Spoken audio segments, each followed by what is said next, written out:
దుర్గబాబు. ఎక్కడి నుంచి వచ్చారండి? యానం యానం. యానం నుంచి వచ్చారు. ఎందుకు వచ్చారు సార్ ఇక్కడికి? నేను గుడికి వచ్చాను. ఎలా ఉంది తిందాం, టిఫిన్ ఎలా ఉందో చూద్దామని వచ్చాను. ఎక్కడికి వచ్చారండి? విజయవాడ గుడికి. ఇక్కడికి మా అత్తగారింటికి. మీ అత్తగారింటికి వచ్చారు. మరి అన్నా క్యాంటీన్కి వచ్చారు కదా, ఎలా ఉంది సార్ ఇక్కడ? బాగానే ఉంది, టిఫిన్ బాగుంది, చాలా డీసెంట్గా పెట్టారు. ఆ, చాలా హోటల్ కన్నా శుభ్రంగా పెడుతున్నారు. అంటే ఇలాంటి పథకాలు పెడతాన్ని ఎలా చూస్తారండి? గవర్నమెంట్ ఇలాంటి పథకాలు తీసుకొచ్చి ఇలాంటి గవర్నమెంట్ మళ్ళీ రావాలని చెప్తారు తప్ప వేరే ఉండదు కదా. అంటే 5 రూపాయలకి ఈ రోజులో టీ కూడా రాదు. టీ కూడా కదా, ఏమి రావట్లేదు కదా. ఏ వస్తువు కూడా రావట్లేదు 5 రూపాయలకి. 5 రూపాయలు 50 రూపాయలు పెడతాయి కానీ ఏ టిఫిన్ రావట్లేదు బయట. 5 రూపాయలకి పెడతానంటే వీళ్ళందరికీ పేద ప్రజలందరికీ అతను ఉపకారం చేసినట్టే. అంటే ఇదేదో ముష్టి చేస్తున్నారని చెప్పి కొంతమంది మాట్లాడుతూ ఉన్నారు. వాళ్ళ అపోహ వచ్చి చూసి తెలుసుకుంటే తెలుస్తుంది. అంటే ఇలాంటి గతంలో కూడా ఉండేదాన్ని తీశారు, మళ్ళీ ఈ గవర్నమెంట్ వచ్చి పెట్టింది.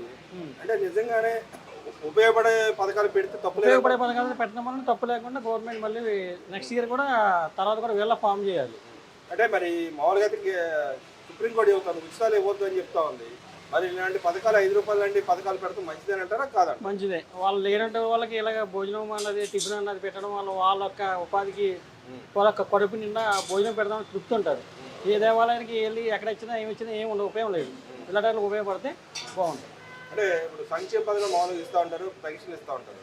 పెన్షన్ కూడా దాంట్లో కూడా 350, 400, 500 లోపల అయిపోయేటట్టు మేము ప్లాన్ చేసామని చెప్పి గవర్నమెంట్ చెబుతూ ఉంది. మరి నిజంగానే అలా చేయడం మంచిదేనంటారా? అది మంచిదే కదా.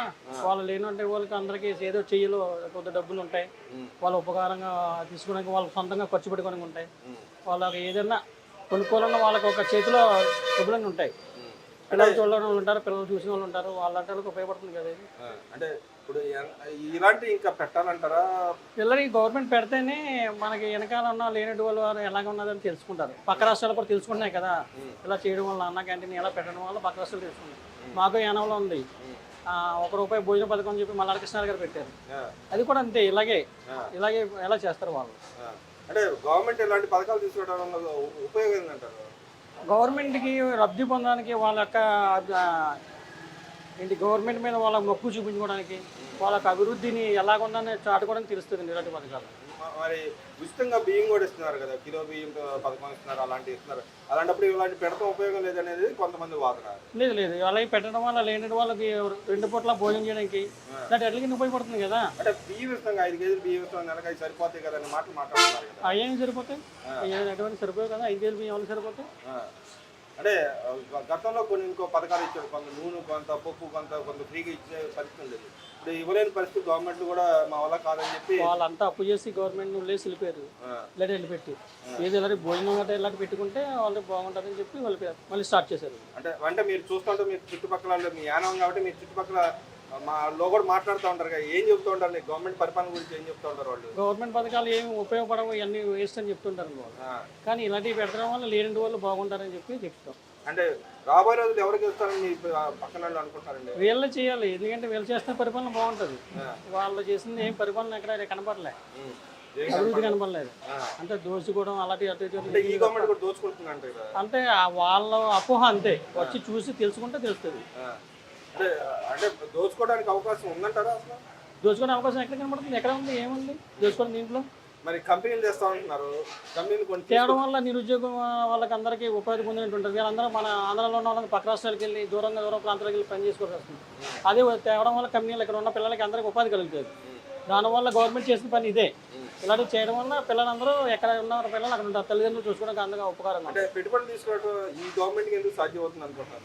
వీళ్ళు ఒక విజన్ అన్నది ఒక ముందు నుంచి ఉండాలండి. దాన్ని విజన్ అన్నది చేసుకుంటేనే ఇటువంటి చేయడానికి ఆస్కారం ఉంటుంది. అంటే ఆ విజన్ ఆయనకు ఉందంటారు, చంద్రబాబు నాయుడు ఉందంటారు. మొన్న విజన్ ఉన్న మనం ఇన్ని కంపెనీలు తేయడానికి వాళ్ళ ఆస్కారం ఉంది. అరే లోకేష్ గారికి ఈయనకి ముందున్న పరిపాలన గవర్నమెంట్కి విజన్ లేదు, వాళ్ళకి వెనకాల ఉన్న విజన్ లేక వాళ్ళందరూ ఎలా అయిపోయింది. అంటే జగన్మోహన్ రెడ్డి చెబుతున్నారు ముసలాడు ఆయన ఏం చేయకుండా ఏం చేయలేడు అని చెప్పి అంటారు. అంటే వయసు తగ్గ తెలియదు, వయసు తగ్గంటే కుర్రోడు తగ్గదా కుర్రోడు తెలియదు.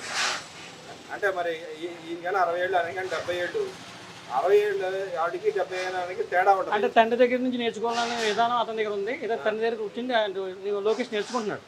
అంటే లోకేష్ గారు మరి ఈరోజు విద్యావ్యవస్థలో కూడా మార్పులు తెచ్చారని చెప్పి అంటా ఉన్నాడు. 10th క్లాస్లో కూడా గవర్నమెంట్ గతంలో అన్నట్లు అనే విధంగా గవర్నమెంట్ యాడ్ ఇస్తుంది, గవర్నమెంట్ పాఠశాలలో మీకు ఇంత మార్కులు వస్తాయి రండి చేరని అని చెప్పి గవర్నమెంట్ ప్రోత్సహిస్తుంది. దాన్ని ఎలా దొరుకుతుంటారు నిజంగా? అలా ప్రోత్సహించాలి. లేనంటి పిల్లలు వాళ్ళందరూ చదువుకోవడానికి ఆస్కారం ఉంది, మాకు ఇంకా చదవాలి, మా తల్లిదండ్రులు చూసుకోవాలని అజ్ఞానం ఉంటారు. అంటే ప్రైవేట్ దానికైతే 15,000 డబ్బులు కూడా వేస్తా ఉంది, 15,000 దాకా వేస్తా ఉంది. ఇప్పుడు అలాంటి అవకాశం లేకుండా పోతుంటారు, లేకపోతే అలా ఆ డబ్బులు కూడా ఇవ్వాలంటారు 15,000. 15,000 అంటే ఎవరు ఇస్తున్నారు అనేది పిల్లలకి ఉపయోగపడుతుంది తప్ప ఎవరికి ఉపయోగపడదు కదా, బయట వాళ్ళకి. పిల్లలకు ఉపయోగపడడం వల్ల వాళ్ళు చదువుకోవడానికి మాకు ఇస్తుంది, మా పాకెట్ మనీ ఉంటుంది, మాకు కావాల్సిన కొనుక్కోవడానికి మా తల్లిదండ్రులు అడగకుండా మేము కొనుక్కుంటున్నామని ఉంటుంది. అంటే ఆ 15,000 ఇవ్వాలంటారా ఇప్పుడు? ఇవ్వడం వల్ల పిల్లలకి వాళ్ళకి ఏం కావాలన్నా తల్లిదండ్రుల మీద ఆధారపడకుండా చదువుకోవడానికి ఉపయోగపడుతుంది. మరి రాబోయే రోజుల్లో ఏ గవర్నమెంట్ వస్తే బాగుంటుంది అంటారు? మీకు టీటీడీ వస్తేనే బాగుంటుందండి. ఎందుకంటారు అంత బలంగా? అంటే ఈ విజన్ అనేది అంతా చేయడానికి కారణం ఆయన చంద్రబాబు నాయుడు తప్ప డెవలప్మెంట్ ఎక్కడ కనపడలేదు కదా ఫస్ట్ నుంచి కూడా. మరి అంటే ఆయన ఒక అమరావతిని డెవలప్మెంట్ చేస్తాను, డబ్బులు అప్పులు తెచ్చి చేస్తాను, ఇంకెక్కడ జరగట్లేదు అని చెప్పి అంటున్నారు. అమరావతి అనేది ఆయన చేయడం వల్లనే అది క్యాపిటల్ ఆఫ్ ద సిటీ ఎక్కడ ఆంధ్రప్రదేశ్లో, కావాల్సిన విజయవాడ కాబట్టి అక్కడ చేసుకోవాలి. అంటే అటు కర్నూలు సైడ్ కూడా పెడితే పాటు 3 ప్రాంతాలు అభివృద్ధి చేస్తే 3 ప్రాంతాల క్యాపిటల్ పెట్టడం వల్ల ఉపయోగం ఉంది, దేనికి ఉపయోగం ఉంది? ఒకటే క్యాపిటల్ కావాలి, ఒకటే క్యాపిటల్ ఎక్కడ. గవర్నమెంట్ వచ్చిన తర్వాత మరి 3 ప్రాంతాలు డెవలప్మెంట్ అని చేస్తున్నారు, లేకపోతే ఒకే దగ్గర 3 ప్రాంతాలకి సమానంగా చేస్తున్నారు కదా, ఇండస్ట్రీస్ కానీ ఏమైనా సరే సమానంగా చూస్తున్నారు వాళ్ళు, ఎక్కడ వ్యతిరేకం పెట్టలేదు కదా. మాకు తెలిసిన మాది ఇక్కడ కాదు, అయినా యానంలో నేను చూడడం వల్ల చెప్తున్నాను మీకు అంతే. అంటే మీ ఇప్పుడు రాజమండ్రి మీకు దగ్గరలోనే ఉంటుంది కాబట్టి ఆ ఏరియా డెవలప్మెంట్ ఏమైనా జరిగిందని మీరు చూస్తున్నారా? అదంతా నేను చూడలేదు, నాకు తెలియదు. అంటే రోడ్లు గతంలో వెళ్ళలేదు రాజమండ్రి, ఎక్కువ విజయవాడ వస్తారు ఎక్కువ.